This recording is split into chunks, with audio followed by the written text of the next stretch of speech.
Hai, selamat datang di channel alur cerita film Cinemazi Recap. Pada episode kali ini, Mimin akan membawakan alur cerita dari film yang berjudul Jung-e yang rilis pada tahun 2023 kemarin. Film ini disutradarai oleh Yeon Sang-ho, dibintangi oleh Kang So-yeon, Kim Hyun-jo, dan Ryo Kyung-soo. Tak usah berlama-lama lagi, langsung saja kita masuk ke dalam alur cerita film Jung-e. Semoga.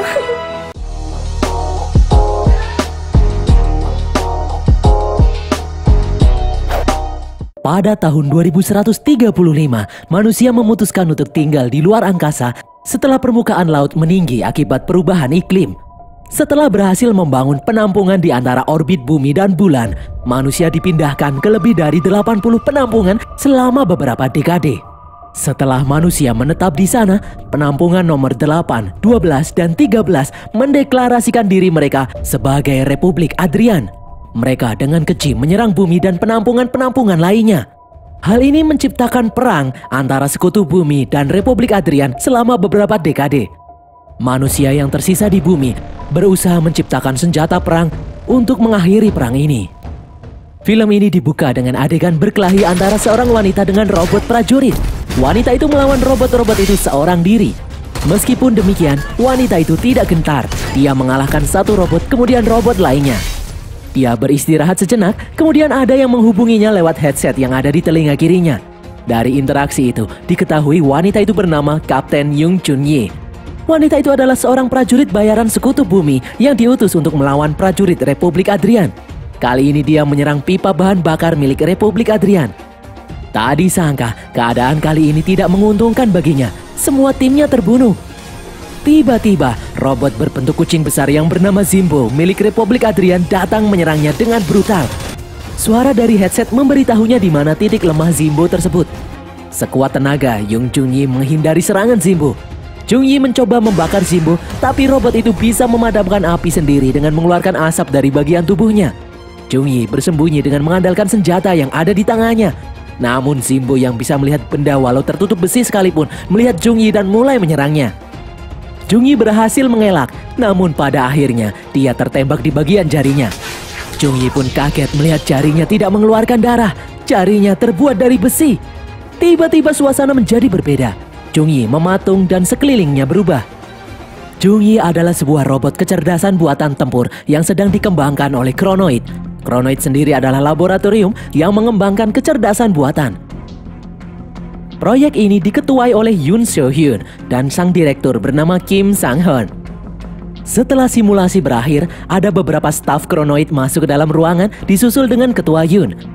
Mereka bersiap-siap untuk mengadakan rapat dengan beberapa pejabat perwira militer untuk membicarakan proyek kecerdasan buatan tempur. Pertemuan itu berlangsung dengan diputarnya sebuah video presentasi tentang perang antara Republik Adrian dengan sekutu bumi. Lalu dipercepat dengan biografi Kapten Jung Chun-yi. Jung Chun-yi adalah prajurit legendaris perang saudara Adrian, kebanggaan Korea. Selama Kapten Jung Chun-yi ikut dalam peperangan, dia sukses menyelesaikan banyak misi dan menorehkan prestasi luar biasa. Pada 35 tahun lalu, Jung-yi turut serta dalam misi meledakkan pipa bahan bakar milik Republik Adrian. Namun misi itu gagal dan dia berakhir koma. Kronoid dengan persetujuan keluarganya mengambil data dan membuat replika otak Jung-yi.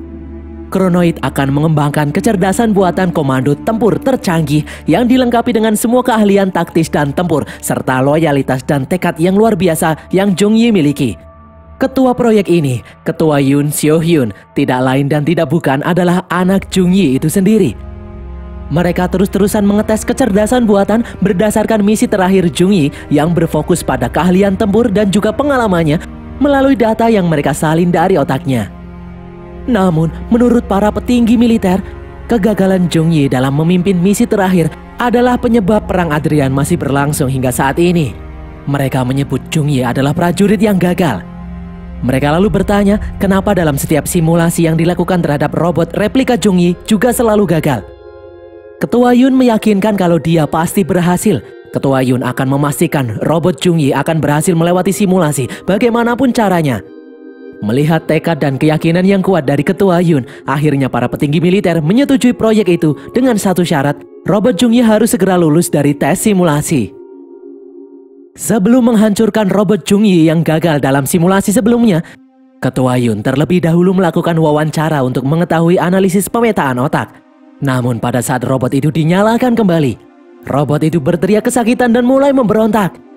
Akhirnya robot itu pun dihancurkan. Saat sedang berjalan di lorong, asisten Ketua Yun yang bernama Jae Kyung mengaku kalau dia sangat mengagumi Jung Yi. Jung Yi sudah seperti pahlawan super yang diidolakan semua orang.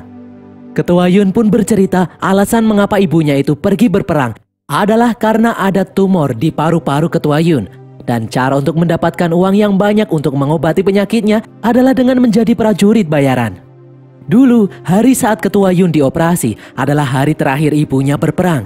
Ketua Yun selalu bertanya-tanya apakah ibunya membencinya karena membuat ibunya terus berperang dan tidak bisa menikmati hidup. Jae Kyung pun menyarankan agar Ketua Yun bertanya secara langsung pada robot replika ibunya itu. Mereka berdua pun berpisah karena Ketua Yun ada tes etik yang harus dia jalani. Tes etik itu sendiri adalah tes untuk membedakan manusia dengan robot. Dalam perjalanan untuk menghadiri tes etik, Ketua Yun menyaksikan bagaimana dampak perang begitu dahsyat. Kerusakan dan kelaparan ada di mana-mana. Di dalam kereta yang dia naiki, ada seorang ibu yang harus menitipkan anaknya di rumah saudaranya karena perang. Ketua Yun jadi teringat momen bersama ibunya sebelum dia melakukan operasi. Ibunya tidak bisa menemaninya karena harus menjalankan misi.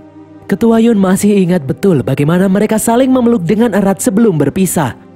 Singkat cerita, Ketua Yun menjalani tes etik sekaligus tes kesehatan. Dia ditanyai beberapa pertanyaan. Setelah itu, sang dokter menjelaskan kalau sel tumor yang dia miliki sejak dulu sudah kambuh lagi dan mulai menyebar. Dokter memprediksi bahwa masa hidup Ketua Yun hanya mempunyai waktu paling lama 3 bulan. Sehingga dia menyarankan untuk replikasi otak dan beralih ke tubuh robot. Namun biaya untuk itu semua tidaklah murah dan itu yang menjadi kendala bagi Ketua Yun. Dokter menjelaskan ada 3 tipe dari yang paling mahal dan paling murah. Tipe A memungkinkan seseorang untuk beralih ke tubuh prostesis dengan biaya yang sangat tinggi, namun mendapatkan hak asasi yang sama seperti manusia pada umumnya. Dokter menyarankan tipe B yang masih mendapatkan hak asasi dalam pernikahan, kebebasan bertindak, atau adopsi anak. Yang membedakan bagi tipe B, pemerintah akan menggunakan data yang ada di dalam otak untuk kepentingan negara. Pilihan terakhir yaitu tipe C. Menurut Ketua Yun, tipe ini tidak diperlakukan seperti manusia karena seluruh data otakmu akan diberikan kepada perusahaan atau pembeli data. Akan ada banyak cloning yang dibuat berdasarkan data itu, dan orang lain akan sulit mengenali yang aslinya. Keuntungannya, tipe C tidak membutuhkan biaya sama sekali, justru akan mendapat santunan. Mendengar hal itu, Ketua Yun teringat dengan ibunya. Dalam misi terakhirnya, ibunya koma, dan untuk menyelamatkan ibunya, dengan berat hati, neneknya menandatangani kontrak dengan Kronoid untuk tipe C. Akhirnya, Ketua Yun memutuskan untuk mempertimbangkan saran dari dokter yang ternyata juga sebuah robot. Sebelum kembali ke markas Kronoid, Ketua Yun mengunjungi ibunya, Jung Yi, yang masih koma. Jung Yi disimpan di dalam sebuah tabung. Tubuhnya terlihat menua dengan kepala yang ditempeli beberapa kabel.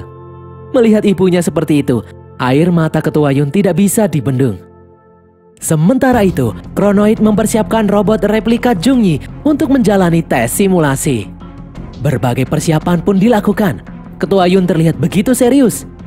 Di tengah-tengah persiapan, Direktur Kim Sang-hoon mengusulkan untuk menembak kaki robot itu. Menurutnya penelitian ini berjalan lambat karena simulasinya selalu saja sama. Dia ingin lebih bervariasi. Simulasi pun dimulai. Robot Jung Yi diserang oleh pasukan Adrian. Dia mencoba melawan meskipun menahan rasa sakit di kakinya. Pada akhirnya dia pun terpojok. Di dalam layar laboratorium, terlihat reaksi otak robot itu. Di sana tertulis keinginan bertempur menurun yang berwarna hijau, sementara rasa nyeri meningkat yang diwarnai dengan warna merah. Semua pun mengira ini adalah akhir dari simulasi. Namun tiba-tiba area baru tak dikenal muncul di dalam otak robot itu. Terlihat robot itu mulai bangkit dan bertarung kembali. Namun akhirnya robot itu tertembak di kepala. Para peneliti merasa bingung karena area ini tidak pernah terlihat sebelumnya. Kim Sang-hoon mendekati layar. Dia melihat bagian itu dan menyimpulkan kalau itu adalah inti dari kecerdasan buatan tempur. Dia menyuruh para petugas menandainya dengan warna kuning. Sebelum Sang-hoon pergi, dia menyuruh staf untuk bekerja lebih keras karena besok ada pengarahan dari kantor pusat. Sementara itu, Ketua Yun melihat replika robot Jung Yi dengan heran. Sebenarnya area apa itu yang barusan muncul di otaknya? Para peneliti laboratorium Kronoid menuju kantor pusat Kronoid menggunakan kereta. Mereka hendak bertemu pemimpin perusahaan Kronoid untuk melaporkan hasil penelitian. Namun ternyata pemimpin tidak datang dan diwakilkan kepada Lee Se-yeon, Direktur Pelaksana Departemen Pengembangan Produk. Sang Hon pun kecewa karena selama ini di dalam Kronoid tidak ada departemen seperti itu. Dia marah pada Se-yeon, namun wanita itu hanya tertawa dan mengatakan kalau Departemen Pengembangan Produk baru dibentuk belum lama ini. Setelah melakukan presentasi dengan departemen itu, hasil yang didapatkan bagi Sang Hon dan timnya tidaklah menyenangkan. Laboratorium harus membatasi pengembangan senjata, padahal menurut Sang Hon, pemimpin perusahaan sangat menginginkan proyek kecerdasan tempur buatannya berjalan sukses. Sekembalinya di laboratorium, seorang staf memberitahu Sang Hon kalau pemimpin perusahaan datang ingin menemuinya. Dia pun bergegas dan mengajak Ketua Yun. Sesampainya di dalam sebuah ruangan, tiba-tiba Sang Hon terdiam membeku. Matanya berubah menjadi besi. Ternyata Sang Hon adalah robot kecerdasan buatan. Pemimpin Kronoid adalah lelaki parubaya dengan tongkat putih di tangannya. Dia adalah orang yang merawat Ketua Yun dari kecil, jadi bisa dibilang hubungan mereka cukup dekat. Tujuan pemimpin meminta bertemu dengan Ketua Yun adalah memberitahu kepada Ketua Yun untuk tidak usah berusaha lagi membuat kecerdasan buatan tempur. Karena perang antar Republik Adrian dengan Sekutu Bumi akan segera berakhir. Dia mendapatkan informasi kalau Republik Adrian dan Sekutu Bumi akan menandatangani kesepakatan perdamaian. Menurut dia, kecerdasan buatan tempur hanyalah omong kosong sekarang. Mereka sekarang perlu mengembangkan kecerdasan buatan untuk produk rumah tangga dan pelayanan. Dia pun bercerita kalau dulu dia begitu semangat dengan proyek replikasi otak. Dulu dia memiliki ide untuk mereplikasi otaknya untuk menciptakan robot Sang Hon. Dia berpikir kalau dia bisa mati dengan tenang setelahnya. Namun ternyata salah. Robot Sang Hon sama sekali tidak mirip dengannya. Dia layaknya hanya kaki tangannya saja. Ketua Yun bersikeras ingin melanjutkan proyek robot tempur ibunya. Namun pemimpin menyuruhnya untuk berhenti. Dia menyuruh Ketua Yun untuk memfokuskan membuat kecerdasan buatan bagi kebutuhan rumah tangga saja.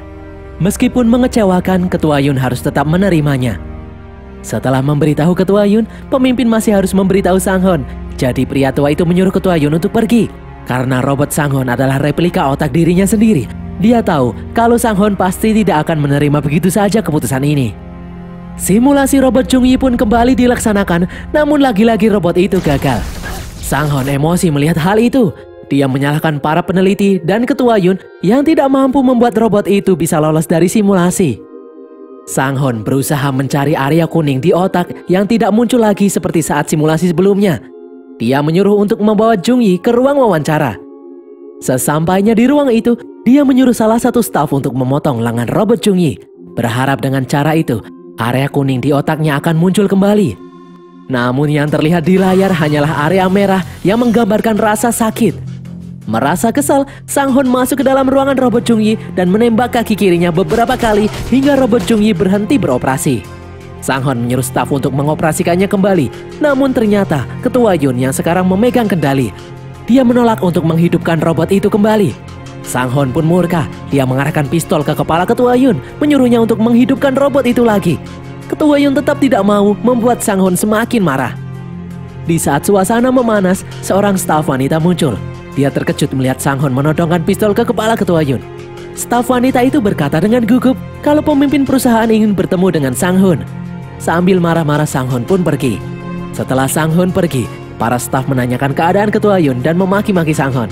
Namun Ketua Yun malah menyuruh mereka untuk membereskan semua data dan mengakhiri proyek kecerdasan buatan tempur itu. Ketua Yun menyuruh semua staf mengirimkan data kepadanya. Di dalam sebuah ruangan, Ketua Yun memeriksa data replika robot Jung Yi dari yang pertama sampai yang terakhir.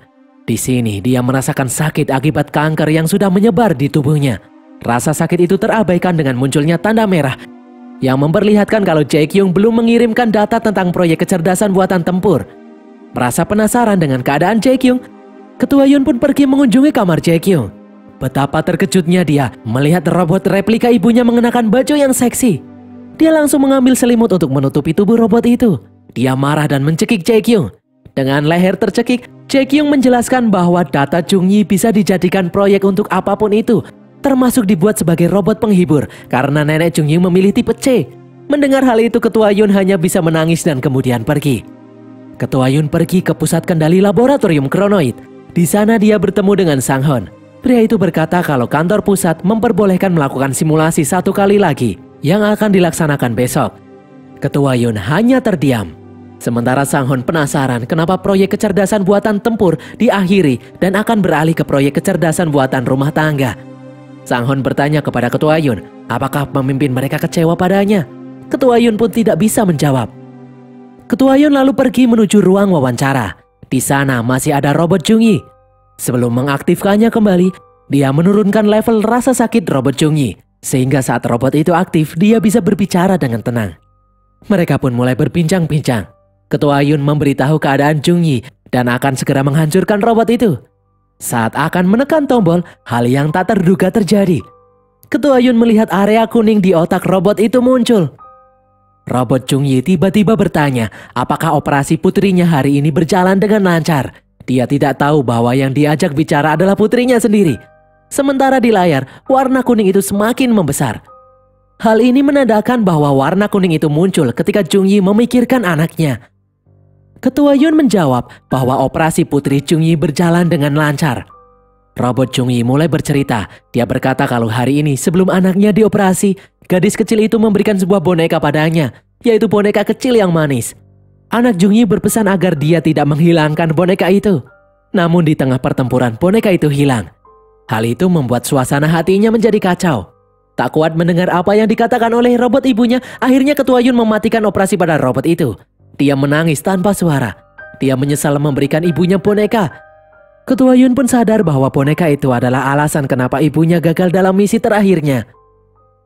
Keesokan harinya, saat simulasi terakhir akan dilaksanakan. Seperti biasa, replika robot Jung-yi diantar 2 staf menuju ruang simulasi. Di sana juga ada Ketua Yun. Ketua Yun menyuruh mereka berdua keluar karena ini adalah simulasi terakhir. Dia sendiri yang akan mengurus semua persiapan sebelum dimulai. Kedua staf itu pun pergi. Ketua Yun mulai mengaktifkan robot Jung-yi sambil menghapus area kuning di otak robot itu yang berisi data tentang memori anaknya. Ketua Yun lalu mulai membisikkan sesuatu di telinga robot Jung-yi. Robot Jung-yi belum membuka matanya, namun robot itu sudah diaktifkan, artinya dia bisa mendengar semua ucapan Ketua Yun. Sang Hon lalu muncul menghadiri simulasi terakhir tanpa ada semangat sama sekali. Tes simulasi pun dimulai. Robot Jung-yi bertarung melawan musuh. Dia mencoba bertahan, namun pada akhirnya robot Jung-yi tertembak.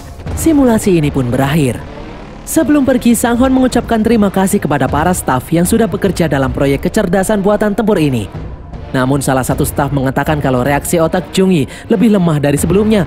Namun Sang Hon tidak peduli. Dia tetap pergi dari ruangan itu. Begitupun juga dengan Ketua Yun.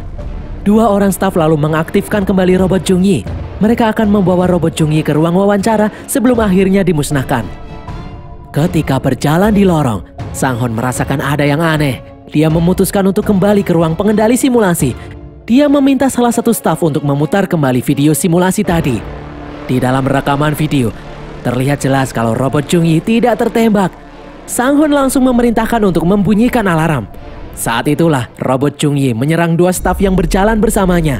Robot Jung-yi melarikan diri. Karena robot polisi akan membutuhkan waktu lama bisa sampai di tempat ini, Sang Hon berinisiatif mengaktifkan robot tempur yang berbentuk 3 robot wanita untuk mengejar robot Jung-yi. Sementara itu di tempat lain, Ketua Yun menghapus semua data asli Jung-yi di server utama. Di tempat lain, robot Jung-yi memasuki sebuah ruangan di mana di sana tersimpan robot-robot Jung-yi yang lain yang belum diaktifkan. 3 robot tempur pun mengejar dari belakang. Ketiga robot itu mulai mencari Jung-yi yang sedang menyamar di antara robot Jung-yi yang lainnya. Akhirnya robot Jung-yi yang aktif pun ketahuan. Mereka mulai baku hantam 3 lawan 1. Akhirnya satu robot berhasil dikalahkan Jung-yi. Di luar, sekumpulan robot polisi pun datang. Sementara itu, robot Jung-yi masih bergulat dengan 2 robot yang tersisa. Di tengah perkelahian, salah satu robot berhasil memotong lengan Jung-yi. Namun Jung-yi masih bisa melawan. Dengan 1 lengan, dia masih berhasil mengalahkan 1 robot lagi. Tersisa 1 robot. Dengan keadaan yang sudah mulai lemah, robot yang tersisa berhasil mencekik leher Jung-yi hingga tubuhnya terangkat. Syukurlah Ketua Yun datang tepat waktu. Dia mematikan robot itu. Ketua Yun memberitahu robot Jung-yi kalau dialah yang membisiki Jung-yi sebelum simulasi dimulai. Beberapa saat kemudian robot polisi berhasil masuk dan menembak robot Jung-yi. Sementara Ketua Yun dibawa keluar oleh robot kecerdasan buatan tempur yang tersisa. Namun saat polisi mendekati Jung Yi yang tergeletak, mereka menemukan bahwa bagian kepala Jung Yi sudah kosong, replika otaknya menghilang. Salah satu polisi mengecek CCTV yang ada di sana. Robot itu bisa melihat rekaman CCTV Ketua Yun memindahkan replika otak Jung Yi ke robot kecerdasan buatan tempur yang masih tersisa. Untuk menghindari kejaran polisi, Ketua Yun dan robot Jung Yi menaiki kereta kronoid. Ketua Yun menyuruh Jung Yi untuk kabur sejauh mungkin. Mereka tidak menyadari bahwa di kereta itu bukan hanya mereka berdua, ada Song Hon di sana. Song Hon sangat kecewa dengan Ketua Yun. Dia tidak menyangka Ketua Yun akan membawa kabur robot Jung Yi. Sang Hon tiba-tiba menembak Ketua Yun tepat di bahu kirinya. Jung Yi pun tak tinggal diam, dia langsung menyerang Sang Hon dan mengenai bagian matanya. Disitulah Sang Hon baru menyadari kalau dia sendiri juga adalah robot. Sang Hon pun murka, dia menyerang Jung Yi tanpa ampun. Sang Hon dan Jung Yi pun bertarung dengan sengit. Keduanya saling menyerang hingga tak sengaja menekan tombol laju kereta, membuat kereta melaju semakin kencang. Tak hanya itu, kaca-kaca kereta juga pecah. Jung Yi terlempar keluar kereta. Hal itu dimanfaatkan Song Hon untuk menjatuhkan Jung Yi. Beruntung Jung Yi bisa naik kembali ke dalam kereta. Saat itulah rombongan polisi datang menggunakan kereta yang lain. Para polisi memasuki kereta Jung Yi dengan mengacungkan senjata. Mau tak mau, Jung Yi harus menghadapi mereka semua. Dengan kemampuan perang yang dimilikinya, bukan hal sulit bagi Jung Yi untuk mengalahkan polisi-polisi itu. Namun Sang Hon berhasil menembak dada Jung Yi menggunakan peluru tali. Saat robot polisi akan menyerang, Ketua Yun menghalangi meskipun dirinya sedang terluka. Ketua Yun lalu dibanting oleh polisi itu. Melihat hal tersebut, Jung Yi pun marah. Dia seperti mendapat kekuatan baru. Tali yang melekat di dadanya ditarik hingga lepas. Dia pun menghajar polisi yang memegangnya. Dia melempar Sang Hon keluar. Namun Sang Hon masih selamat dengan berpegangan pada tali. Sang Hon pun kembali memasuki kereta dan menghajar Jung Yi. Keadaan semakin memburuk dengan kereta yang menabrak, membuat kereta itu terbelah menjadi dua bagian. Ketua Yun berada di bagian atas sementara Sang Hon dan Jung Yi di bagian bawah. Sang Hon pun terjatuh bersama kereta bagian bawah, sementara Jung Yi berhasil selamat naik ke bagian atas kereta. Dengan sisa-sisa tenaganya, Ketua Yun berusaha menolong Jung Yi untuk naik. Di suatu tempat, saat robot Jung Yi hendak mengobati luka Ketua Yun, robot itu mendengar sirene polisi. Ketua Yun pun menyuruh robot Jung Yi itu untuk segera melarikan diri sebelum polisi datang. Namun Jung Yi mengkhawatirkan keadaan Ketua Yun. Sambil menangis, Ketua Yun menyuruh robot itu untuk tidak usah memikirkan dirinya lagi. Mulai saat ini, robot itu harus memikirkan diri sendiri dan hidup dengan bebas. Ketua Yun memohon agar robot itu segera pergi. Tiba-tiba robot Jung Yi memeluk Ketua Yun. Hal itu mengingatkan Ketua Yun akan pelukan terakhir ibunya. Robot Jung Yi pun lari ke dalam hutan, sementara Ketua Yun terdiam di kereta. Dan berakhirlah alur cerita film Jung E ini guys. Semoga kalian terhibur. Pesan yang kita dapatkan dari film ini adalah hapus pikiran mesum kalian, karena di masa depan isi otak kalian bisa dibaca. Tulis kritik dan saran kalian di kolom komentar. Jangan lupa follow semua media sosial kami. Dan sampai jumpa di konten kami berikutnya. Bye.